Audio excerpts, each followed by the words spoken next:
NFT आपका digital असासा होता है।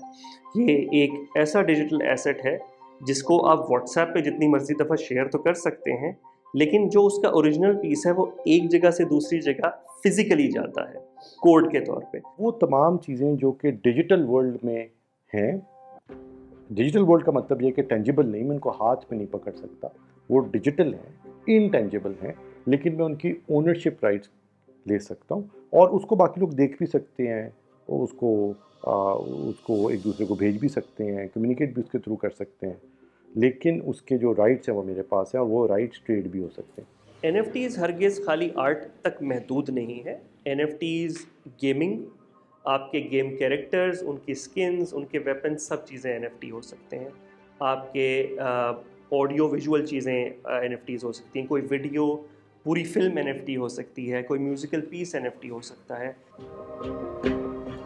मैंने आपसे कुछ प्रॉपर्टी खरीद ली और उस प्रॉपर्टी के एवज़ मैंने आपको पेमेंट की, तो हम इसके लिए स्टैम्प पेपर लिखते हैं। व्हाट इफ़ हम इस स्टैम्प पेपर को डिजिटली कहीं स्टोर करें और यूँ स्टोर करें कि किसी एक हार्ड डिस्क पे जाके ना स्टोर करना पड़े, बल्कि किसी एक ऐसे डिस्ट्रीब्यूटेड लेजर में स्टोर करना पड़े कि कभी भी वो लेजर ख़राब ना हो सके। इसका मतलब ये है कि उस लेजर की कोई लाखों कॉपीज़ हों दुनिया में और एक ट्रांज़ैक्शन को उन लाखों कॉपीज़ पे लिखा जाए इकट्ठे।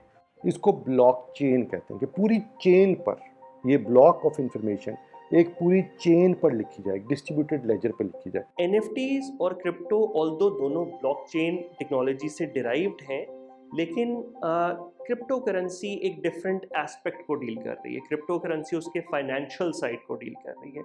एनएफटीज़ उसके कल्चरल साइड को डील कर रहे हैं। ठीक है, जब भी कोई नई टेक्नोलॉजी आती है, आपको पता है वो फाइनेंस को चेंज करती है, वो आर्ट को चेंज करती है, वो कॉमर्स को चेंज करती है।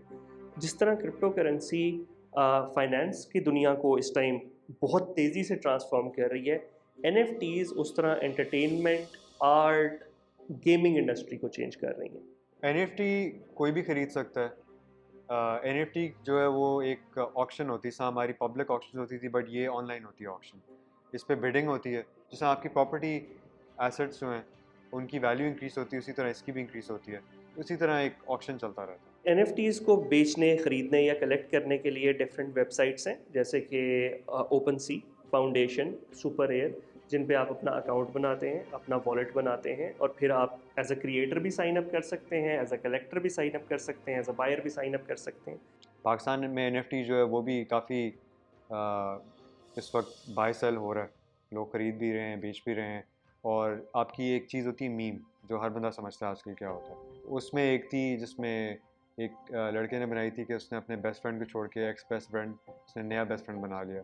उस पर मीम बहुत मशहूर हुई थी, इंटरनेशनली मशहूर हुई थी लिटरली। तो उसने उसको एनएफटी में कन्वर्ट किया और मेरे से उसको कुछ मिलियन रुपीज़ का उसने बेचा।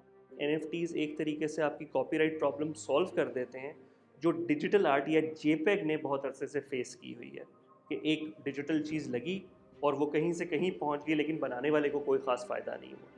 बहुत से लोगों ने उसकी वेरिएशन बना ली, लेकिन किसी जो ओरिजिनल उसका क्रिएटर था उसे कोई फ़ायदा नहीं हुआ। दुनिया में इस वक्त जो है एनएफटी जो है उस पर कोई कॉपीराइट्स का लॉ एप्लीकेबल नहीं है, क्योंकि इससे डिसेंट्रलाइज्ड कम्युनिटी, तो इस पर अप्लाई नहीं होता। तो अगर आप कोई इमेज इस्तेमाल भी कर लेते हैं अपनी किसी यूट्यूब वीडियो पे, तो आपको nobody can come and hold it against you कि आपने उनका इमेज इस्तेमाल कर लिया। जहाँ तक कानून साजी का ताल्लुक है, मेरे ख्याल से उसमें अगर कोई कॉपी कर भी लेता है तो वो अच्छी बात है।